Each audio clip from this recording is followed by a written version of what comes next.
Paris में हुए हमले की पूरी दुनिया में जमकर आलोचना हो रही हो, लेकिन दुनिया के अलहदा हिस्से में बर्बरता बरपा रही आईएस ने इसका खुलकर समर्थन किया है।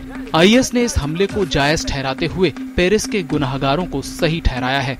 आईएस का खूनी इतिहास जो जानता है, उसके लिए ये बयान कोई अचरज की बात नहीं है।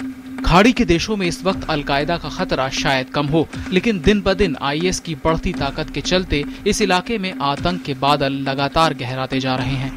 पहले आईएस के नाम से इस संगठन ने आतंक के सफर की शुरुआत की थी, लेकिन बाद में ये सिर्फ आईएस के नाम से जाना जाता है।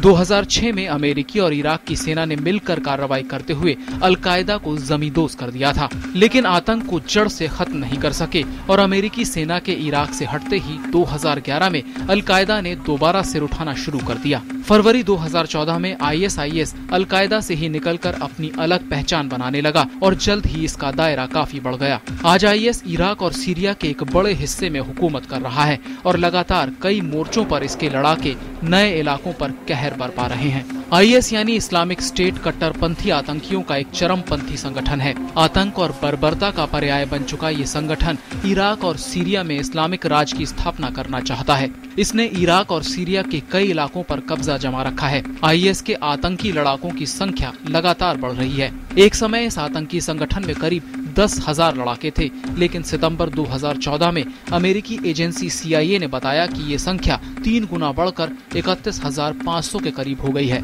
यूं तो आईएस की ताकत लगातार बढ़ रही थी, लेकिन जून 2014 में इराक के मोसुल शहर पर इसकी जीत ने दुनिया भर में हड़कंप मचा दिया। आज आईएस के कब्जे में तमाम इलाके बेहद बर्बर प्रशासन से रूबरू हैं। आईएस की कमान अबू बकर अल बगदादी के हाथ में है। इराक के समारा शहर में 1971 में जन्मा अल बगदादी अपने शहर में धार्मिक कार्य करता था। अमेरिकी सेना के मुताबिक अल बगदादी का कद ऐसा नहीं था कि उसे बड़ा खतरा माना जाए और ये अमेरिका की एक बड़ी भूल थी। ये दुनिया का सबसे अमीर आतंकी संगठन है। इस संगठन ने इराक में सरकार के समानांतर खुद की सरकार खड़ी कर ली है। इस साल जून में ही इस आतंकी संगठन के पास $2 अरब से ज्यादा की संपत्ति हो गई थी। संगठन ने अगस्त 2014 में ही करीब 1 दर्जन ऑयल फील्ड्स पर कब्जा कर लिया था। इससे संगठन को प्रतिदिन करीब $30 लाख की कमाई हो रही है। सीरिया में भी संगठन ने काफी बड़े हिस्से के ऑयल फील्ड पर कब्जा किया है। ऑयल तस्करी, मानव तस्करी, दुकानों में लूट और जबरन वसूली आदि इसकी कमाई का मुख्य जरिया है।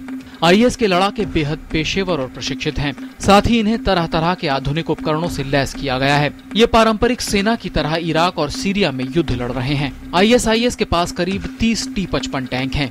इन टैंकों का इस्तेमाल अभी भी करीब 50 देशों की आर्मी करती है। इसके अलावा इसके पास इराकी फौज से छीने गए करीब 10 T-72 टैंक भी हैं। इसके अलावा उसके लड़ाके 600 राउंड प्रति मिनट फायर करने वाली DSHK machine gun, AK-47 rifle, M79 OS rocket launcher और बड़ी संख्या में RPG-7S ग्रेनेड लॉन्चर जैसी आधुनिक हथियारों से लैस हैं।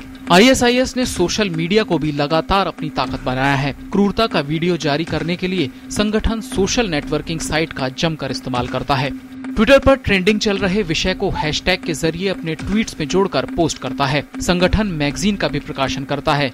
आईएस का सबसे बड़ा खतरा सिर्फ उसके लड़ाके नहीं, बल्कि उसकी विचारधारा भी है और सोशल नेटवर्किंग के जरिए वो लगातार कई देशों के युवाओं को अपनी ओर खींचने की कोशिश कर रहा है। भारत भी इससे अछूता नहीं रहा है और आईएस के खतरे से नावाकिफ भी नहीं। दुनिया में आईएस की मानसिकता को रोकना तमाम देशों के लिए सबसे बड़ी चुनौती बना हुआ है।